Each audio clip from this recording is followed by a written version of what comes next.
Mouse Trouble News fans, a measure of justice has been achieved. As you'll remember, the death of former Libyan leader Colonel Muammar Gaddafi was not a very good one. He was found hiding in a draining ditch. He was pulled out, tortured, sodomized with a knife, and then executed, and then had his body put on display. One of the people who did manage to pull him from that drainage ditch and torture him and sodomize him was caught by Gaddafi supporters in Libya.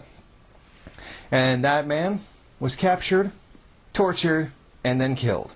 And from reports, he was actually held and tortured for quite a long time. He was tortured, then he was released, where he later died of injuries in a hospital.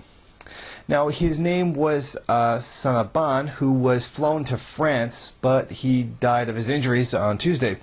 Now, there was an online video that showed thousands of mourners in Misrata who showed up at a sports stadium Tuesday night to pay their respects to the guy who was tortured by the Gaddafi supporters. Now, the Libyan government said that they would give the 22-year-old man a hero's funeral for essentially, what? Capturing Gaddafi in a crowd, sodomizing, and then murdering him? Torturing him for that? Whatever. The point is, he got his. Now, Saban and 3 of his friends were attacked and kidnapped by Gaddafi supporters, loyalists, in July, and in the southern town of Bani Walid, where Gaddafi and the ideas that he expressed in the Green Book are still quite popular. Now, his brother did speak to the Associated Press. It was clear that he was beaten a lot. His entire chest was sliced with razors. His face had changed. It wasn't my brother that I knew. So you'll pardon me in saying that he got what he had coming to him. And frankly, he deserved it. And as a result of this, people in the comments actually go, "Oh, he's happy that somebody got tortured who opposed Gaddafi." And this comment will no doubt be coming from the people who celebrated the murder, sodomizing, and torture of Gaddafi, making them complete hypocrites.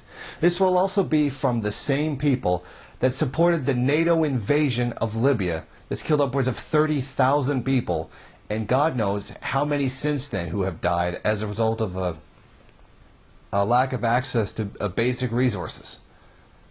Libya, which had the highest living standard of any country in Africa. And that was brought to an end because Gaddafi had the idea of African independence by creating a currency for all of Africa that the United States couldn't control.